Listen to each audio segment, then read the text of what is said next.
Hey, what's up guys, welcome back to the channel. On today's episode, we're talking about something really exciting for you all today, the Milwaukee Gen 4 M18 Fuel 1/4-inch impact driver. This one right here, top of the line fuel brushless flagship impact driver. We're gonna go over this till top to bottom, see how it stacks up against the Gen 3 and some of the other impact drivers on the market, and check out, if is it worth the upgrade or stuff like that. So you do not wanna miss this, stick with us.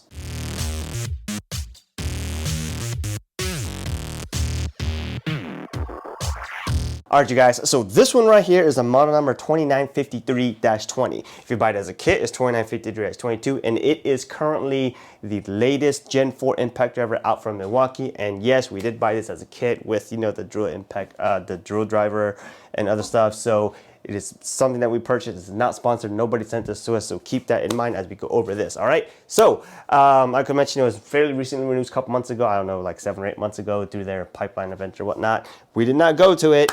We did acquire it with our own monies, and we've been using it just a little bit here and there and try to figure out, with the little jobs and stuff that we do, is it really, worth it? So we have good enough experience with it to give it a quick review. So we're going to go over this tool. They do have a Gen 3, and this is currently their Gen 4. The Gen 3, as I know, is still being sold. And also the fuel, or the surge one, has not been upgraded to a later generation. So we'll compare to that one too also. So before we get too far into it, let's go look at the marketing hype, and then we'll bring it closer.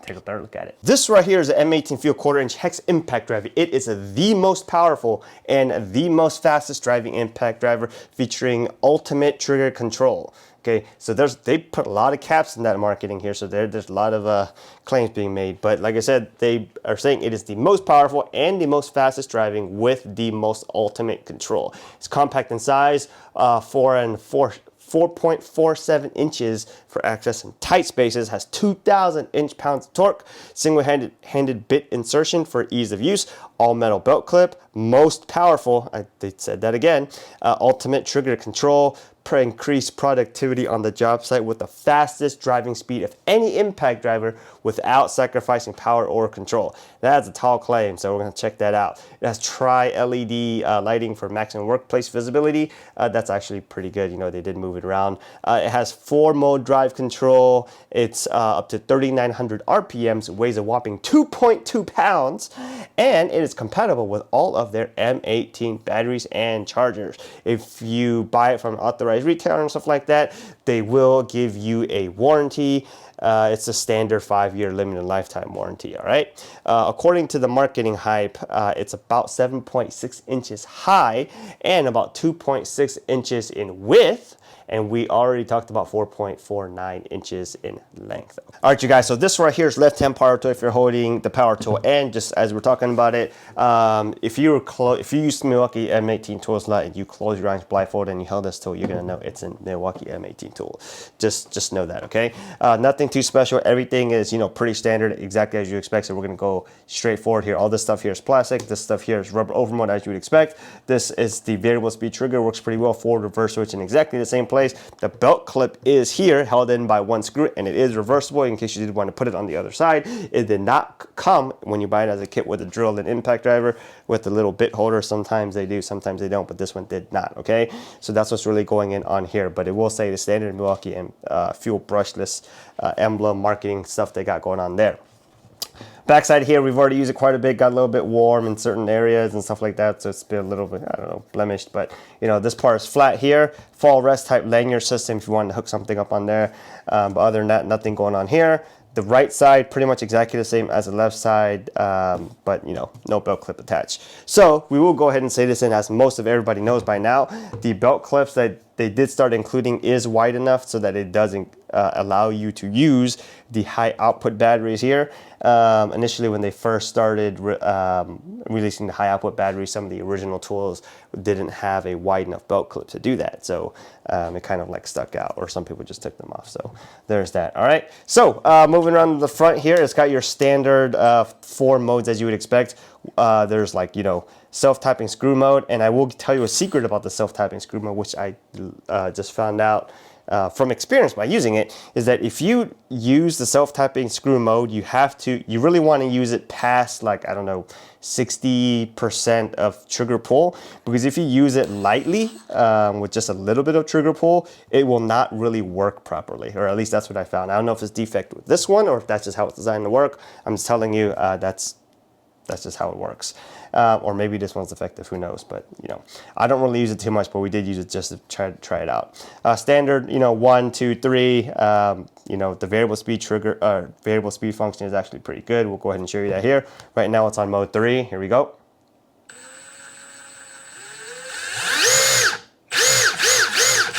All right, go to mode 1.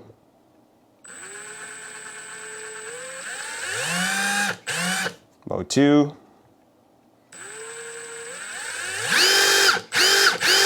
It's very responsive, right? It's pretty standard here. So there's that. If you go and want to look at the bottom part of the tool, you know, has this little 3D scanner thing, but other than that, there's no like metal inserts or gel inserts or anything like that here. It is pretty standard as you would expect from a Milwaukee M18 tool, okay? So the other thing I wanted to start pointing out on here on some of these videos is that people were asking where this thing was manufactured. This tool was professionally manufactured in Vietnam by Milwaukee Tool. That's what it says here. So that's what's going on there. Moving on around to the front here, they did change the design from this, so it does look a little bit more flatter up here, and the LEDs have been moved to the 3 LEDs that are up here, okay? The LEDs in the previous one was the LED right here, right above this trigger point right here. Sometimes it would get in the way in case you were doing something like this, right? And the LED would get covered up. But now they do have the tri-LED function right here, which is pretty nice because it does illuminate the workspace better. Now let's talk about this quick insert collet. The quick insert collet does work pretty well. We'll go ahead and show you. Check this out, right? They say it's not one-handed, but you can one-hand expert it, you know, take it out if you wanted to. It is not assisted, so, you know, sometimes some collars you'll just push and it'll spit the bit out, but this one will not. You just pull it and you can take it out one-handed, assuming you do that enough, right? So it will stay open and it will hold in, okay?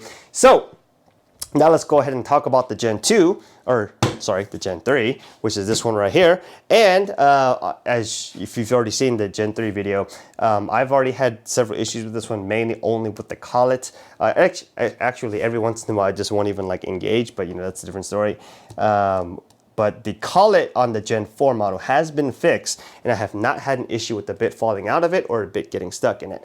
On the Gen 3, every once in a while, depending on, you know, whatever you're doing, it will not hold the bit in the collet. I hear some rumors that, you know, they have fixed that in the later ones, but, you know, the one that I have, it has that problem. So let's go ahead and talk about the comparison between the 2 and the 3, or sorry, the 3 and the 4. Getting that confused. They're both holding right now a CP 3.0 battery. As you can tell, the size is almost the same. If I hold it up this way, you can kind of tell, you know, one does look a little bit bigger. Obviously the shape, the front round face of it part here is a little bit bigger on the later generation, especially as I move the LEDs up here too, okay? So if you look at it this way, yep, it's going to look pretty much exactly the same. Look at it this way, and that's what it looks like. So as you see here, the LED is here, right? Sometimes, like I mentioned, you may get in the way. On this one, LEDs are here, so it does look a lot better, okay? On the Gen 3 model, it does also have the quick insert, not spring-assisted ejection, but, you know, you can take it out one hand if that's something you want to do. So, I know not everybody's going to always be comparing this one and this one, which is the 4 and the 3. Sometimes people like to use the Surge. I actually like really using the Surge. There's a few benefits to the Surge. It does seem a lot more quiet. Obviously, it's the easiest one. People say it's a sustained torque and power that it delivers, but I'm not sure if I care about that one as much as more of, you know, the ability to control it very well with a lot lesser sound. So there's that. So if you look at these two, or actually all of these three, let's say, the Surge will be a little bit longer. If you look at it like this, right? And we'll go and talk about the performance in just a little bit, but you know, in terms of height-wise and design, they're all pretty much very similar with just minor differences in its, you know, front part of it. But other than that, it's pretty much the same, all right? So now we have that covered, and all of this has been pretty standard. What everybody really wants to know is the performance. So let's go check that out.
All right, hope y'all caught those numbers because some of those numbers went by really fast and some of them did not. But just in case you didn't, we're going to do a recap anyways, all right? Before we do a recap, let's just take a quick recap of the test. So we run a light duty, medium duty, and heavy duty test with each battery, and we rate a couple hours to days between the tool and each battery. That way, giving the tool enough time to cool down and start from room temperature before it overheats and just gets on the other ones, because it would just mess up all test results. So pretty much what you need to take away is all the tests are pretty much held exactly the same as we can, but variances in the material and lumber may make a few differences, but that's why we run a lot of tests and then just average out the numbers. All right, so without too much further ado, let's get into the numbers and see how it works. All right, first we ran the 2953 with the 3 amp hour high output battery. I'm gonna throw all the numbers on the screen and then you can look at them, but we're just gonna try to go over some of those really fast.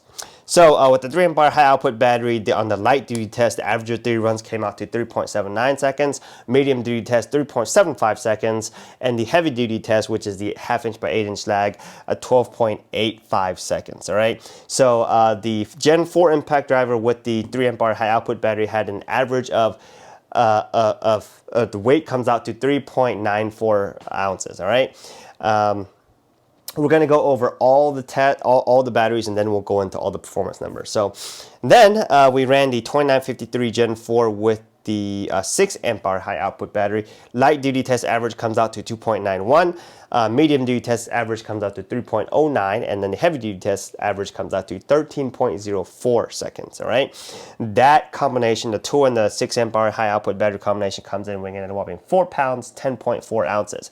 It's starting to get heavy. All right. Then we moved on to the big bad boy, which is the 12 amp hour high output HD battery. Combined with the Gen 4 2953 light duty test, average comes out to 3.05 seconds. Medium duty test comes out to 2.77 seconds. And the the heavy duty test, which is the with the 12.0 amp hour battery, came out to average of 10.93 seconds. So the 12.0 amp hour high output battery and the Gen 4 2953 impact driver comes in weighing at a whopping 5 pounds, 10 ounces. That is starting to get really heavy, and that is not a tool you want to be using all day. All right, let's go take a look at the total performance numbers of all of them all at once. Bam, we'll put it on the screen. So the 2950 with the 3 amp hour high output battery had a total performance score of 20.12, putting it in 7th place. Then the 6 amp hour high output and the 2953 Gen 4 put the tool in 19.04 total performance score, put it in 5th place. And then the 12 amp hour high output put the Gen 4 impact driver in 3rd place with a score of 16.75, which is only bested by the Flex 1371A using stacked lithium cells. All right, let's go throw the Gen 3 impact driver numbers on the board, and then we'll go ahead and compare the Gen 3 and the Gen 4. So we did run the Gen 3 with a bunch of batteries, but luckily we did run it with the 3 amp hour high output, which is the same battery we did run the Gen 4, and we also ran it with the 8 amp hour high output, which all the nerds out there are going to say 8 and 6 are not the same, but the performance of those batteries generally come out to the same in terms of power they can put out. It's close enough. It's not an apples to apples, but it's very close. All right, so let's go take a look at the numbers. 3 amp hour high output battery on the Gen 4 gave the tool a total performance score of 20.12, but on the Gen 4 gave the total performance score with the, that was a Gen 4, but on the Gen 3, it gave the total performance score of 26.06. So yes, there was a little bit of difference. If you want to drill into the numbers, we're talking about 3.79 versus 3.99, and then 3.75 versus 4.92, and then 12.58 versus 17.15. So yes, the Gen 4 with the 3 amp hour output battery was a little bit faster, and then more faster than the Gen 3, the heavier duty the test got, right? And then if you talk about weight differences, the Gen 4 weighs a little bit more than the Gen 3, right? So 3.94 versus the 3.92 on the Gen 3 using the same exact battery, all right? Moving on to the heavier duty 6 and 8, right? So with the 6 amp hour high output battery on Gen 4, it had 19.04, but then if you move it to the Gen 3 using a 8 amp hour high output, it came out to 19.09. So that's actually really close in terms of total performance score, and the weight comes out to 10.4, right, on the Gen 4 versus Gen 3, 4 pounds 10.4 ounces on the Gen 4, and then on the Gen 3 4 pounds 10.1 ounces. Yes, it's an 8 amp hour versus 6, but you know, it's very close. If you look at the setup, it's pretty close. So the biggest difference is there. Let's go take a look at the peak power numbers, or the rated numbers, which is the Gen 4 boasts a whopping 3,900 RPM with 4,400 IPM, whereas the Gen 3 is 3,600 RPM with 4,300 IPM. So there is a pretty big difference there in terms of numbers, which explains exactly why the Gen 4 does a little bit better than the Gen 3 on these tests. So let's go take a look at the leaderboard all over again. If you go take a look at the leaderboard looks something like this, all right? First and second place, Flex with the stacked lithium cells, then the Milwaukee Gen 4 impact driver with a 12 amp hour high output. Then it goes back to the Flex using cylindrical cells with the 8. And then, you know, 5th, 6th, 7th, 8th, and 9th place are all held by the Gen 3 and the Gen 4 impact driver from Milwaukee, the M18 Fuel versions. And then we got the Makita XGT, and then the DeWalt DCF 887. So yes, Milwaukee does make a good impact driver. All right, so what can we say about this? All right, so let's go ahead and, you know, close this stuff out. So Milwaukee makes obviously a good impact driver. You know, just the numbers speak for themselves. You know, Milwaukee, a lot of people generally like Milwaukee impact drivers. And in case you don't see it on the board here, you know, they're holding most of the top 10 spots, only sharing them with like Flex and Makita. So that's what's going on. Would I go out and buy this tool again? You know, that's a great question. We did buy this tool, like I said, no one said this was not sponsored. Would I go out and buy it again if I had the Gen 3? Definitely not, because, you know, actually, no, I take that back. The Gen 3 I have a really big issue with, mainly because the collet problem, and I have no idea whenever this bit's gonna fall out. Sometimes it doesn't fall out, sometimes it falls out whenever it wants. And that's mainly why we do not use the Gen 3 impact driver that much. If you don't have that problem on your Gen 3 impact driver, yes, I would say it's not a huge difference to upgrade to the Gen 4, and I would not drop the $150 to $200 on the whatever tool only price is, which is close to there depending on whenever you get the sale for the Gen 4. If you don't have the Gen 4 and you're really looking to get into the Milwaukee ecosystem and trying to decide between the two, obviously get the Gen 4, right? Mainly because it's newer. And it doesn't have the collet problem, right? But if they're pretty much exactly the same price, I don't know why anyone would get the Gen 3. It's just out there. But like I said, if you have a perfectly working Gen 3, you don't need to get the Gen 4. That's all I can really say about it, right? They do make good impact driver. It seems like it works pretty well. Their performance numbers obviously speak for itself. That's all we can really say. There's a few other differences they made, like I said, the lighting and stuff like that, but you know, that doesn't bother me too much to go make that jump. So hope this video's helped you guys out and been informative in terms of at least show you the numbers and performance in between this and this, right? If you go take a look at the Surge, right? The Surge video, it just wasn't able to complete the heavy duty test, which is the 1/2 inch by 8 inch stack, because it just doesn't have enough power to push it all the way through, right? But you do not always need all that power all the time. So the benefit with the Surge is, you know, it's a lot quieter, and also the variable speed trigger also works really well there, so you can, you know, produce good results, right? And what you really want to do when you're working is you don't always go out and try to say, hey, let me find the fastest impact driver, but you find the most comfortable and the most enjoyable to use. And a lot of times it's the Surge, because like I said, you don't always need maximum peak power. So like I said, I hope this video helped you guys out, been informative, help you decide on, you know, some of the Milwaukee impact drivers or other stuff that we've talked about here so far. Hopefully you'll go out and do some good work, and have a great day, and we'll see you guys next time.